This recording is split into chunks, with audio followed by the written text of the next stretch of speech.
Irene González, la autora del libro que tenemos aquí también, Salvar Europa. Hola. Bienvenida. Muchas gracias, Jasil.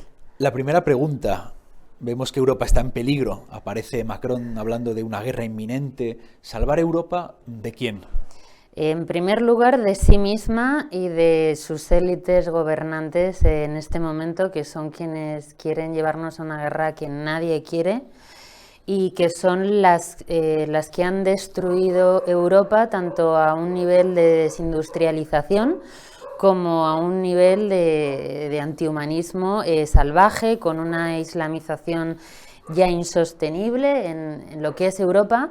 Entonces, también lo que pretendo es que la gente deje de identificar Europa con la Unión Europea y que empiece a ver que es precisamente la Unión Europea el primer problema que tiene pues la civilización occidental cristiana, que tiene su cuna precisamente en Europa, ¿no?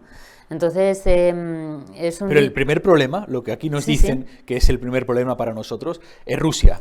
Hay un mensaje de que es el enemigo principal contra el que hay que preparar una inminente batalla. ¿Es Rusia este enemigo? Bueno, la verdad es que si vas por las calles de Madrid o las calles de cualquier sitio de España, verás que tu principal enemigo o problema o lo que te causa miedo o un peligro es precisamente la inmensa inmigración marroquí musulmana que hay de carácter africano, el peligro que hay, por ejemplo, también en las escuelas donde se adoctrina con una ideología trans y transhumanista en todos los órdenes de la vida, la falta de libertades políticas que ya tenemos, porque la democracia desde luego ya ha llegado a un momento de implosión, porque se ha demostrado que está al servicio de los enemigos precisamente del pueblo, y que vemos como un empobrecimiento absoluto de las últimas décadas con la excusa del cambio climático, que es un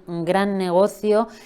Ahora el negocio es la guerra. Entonces, cualquier persona que tenga claras las cosas y que viva en el mundo real entiende que esos son sus problemas, quienes les empobrecen, quienes le quitan el trabajo, quienes pierden la vivienda, la seguridad, la identidad de tu pueblo, de tu sitio donde estás, hasta que llega un momento en el que, como no te sientes que pertenezcas a nada, porque se ha perdido toda esa identidad, tú ya estás vendido, eres sencillamente para ellos una máquina de producir y de consumir.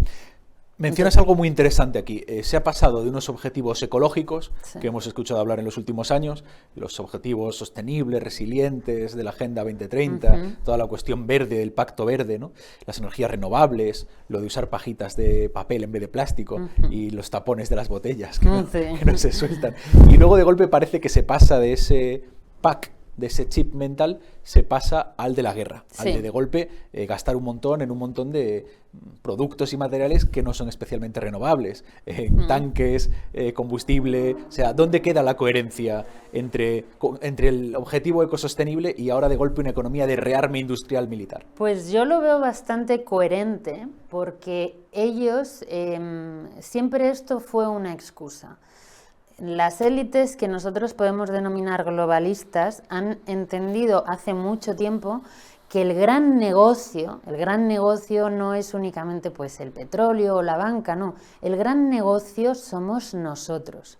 El expolio absoluto de todo lo que tenemos y de todo lo que ya no van a tener pues las siguientes generaciones. Entonces, la forma de controlar ese expolio es teniendo, por supuesto, democracias liberales títeres al servicio de unos intereses económicos, y a la población, claro, no puedes someterla mediante la fuerza de una forma eficiente.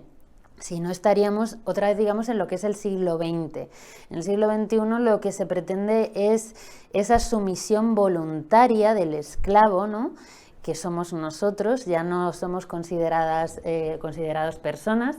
Entonces, esa sumisión voluntaria, en donde tú vives dentro de una ficción de democracia liberal por los derechos humanos, necesita que te cuenten algo. Entonces, el negocio, la excusa es el clima. Ahora, había una emergencia climática. Cuando llega la pandemia, esa emergencia climática desaparece por una emergencia sanitaria. Ahora la emergencia es la guerra.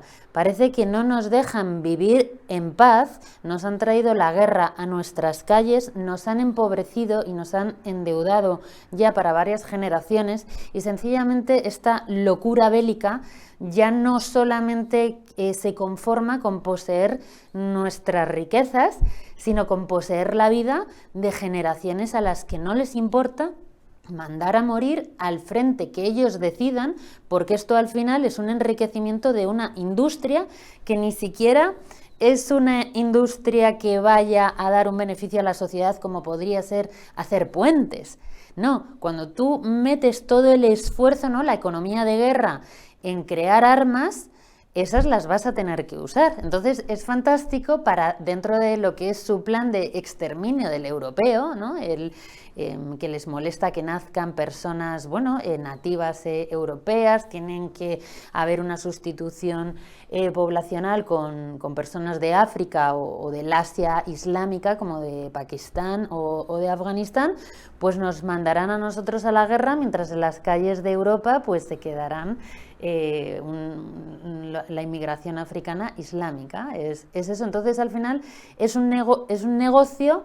No es un peligro real, por eso no les cuesta nada cambiar el discurso, da igual que sea clima, que sea algo sanitario como la pandemia, un virus que viene, como que ahora es la guerra. Estas tesis que mencionas son las que llaman reemplacistas o del reemplazo, que dirían que los objetivos de la Unión Europea o de la ONU o de la OTAN sería introducir masivamente inmigración en Europa porque la prefieren como mano de obra barata a su propia población. Estos son tesis por los que te habrán llamado pues ultraderechista, facha, xenófoba y demás, me imagino. Bueno, de eso hablo precisamente aquí en el libro de Salvar Europa, que hablo obviamente que uno de los enemigos de Europa es la islamización que sufre y el evidente reemplazo poblacional. Es que no es una teoría. Cualquiera que viva en la calle y no viva dentro de la mentira de una redacción de periódico sustentada por subvenciones de fundaciones y asociaciones cercanas a lo que hemos conocido como USAID, qué increíble. Yo también lo menciono en el libro, pero no con el nivel de detalle que hemos conocido ahora recientemente. No es una teoría, o sea, son hechos que suceden además a la mujer europea. Una de las cosas que también menciono es la ruptura de relaciones personales, la ruptura pues de la familia, del matrimonio, de que no tengas hijos, pero sin embargo, y que abortes, ¿no? El aborto es algo, por supuesto, maravilloso, los derechos de la mujer, cuando te están diciendo por otra parte que se necesita inmigración. Y no estoy del todo de acuerdo con que sea una inmigración únicamente por mano de obra barata, porque la inmigración africana que llega a Europa es una inmigración subsidiada.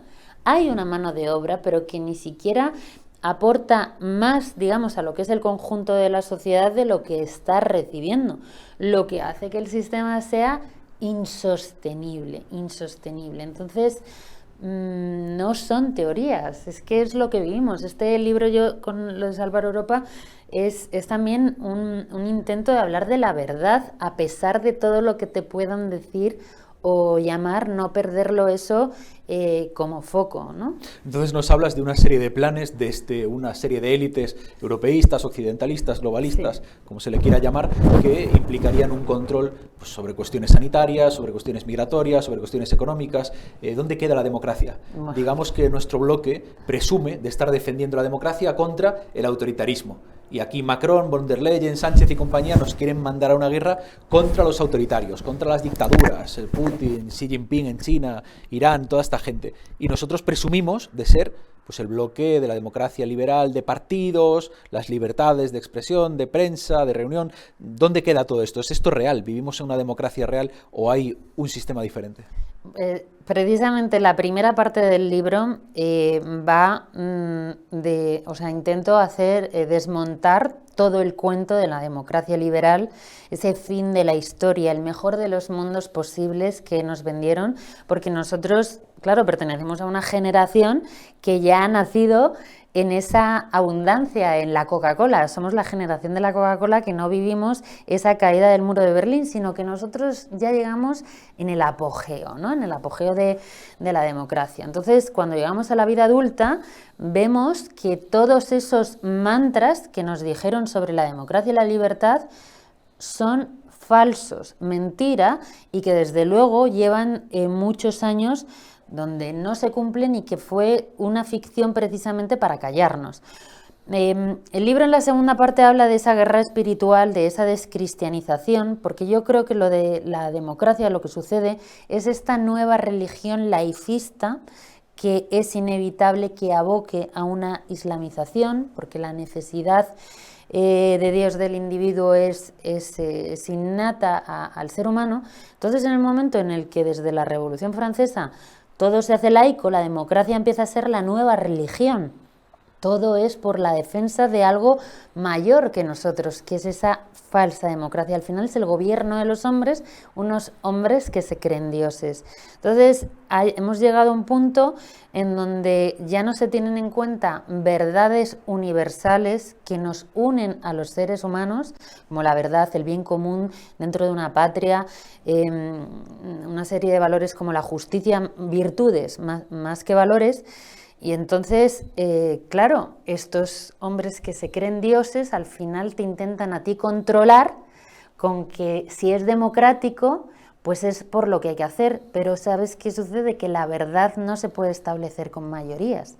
La verdad y el bien común es algo que trasciende a lo que es un funcionamiento democrático. Entonces, la primera parte del libro desmonto cómo no hay libertad de expresión, que es un pilar fundamental, cómo el funcionamiento de las estructuras de poder democráticas no son realmente representativas del pueblo y cómo ese Estado-nación ha sido destruido y que son delegaciones comerciales de organizaciones supranacionales, como puede ser la Unión Europea, que ayudan a coordinar el control poblacional. Ahora ya no tienen que coordinar 10 países o 27 países, sino que con controlar el gobierno de esa organización supranacional, el resto ya son estados destruidos y fallidos, ¿no?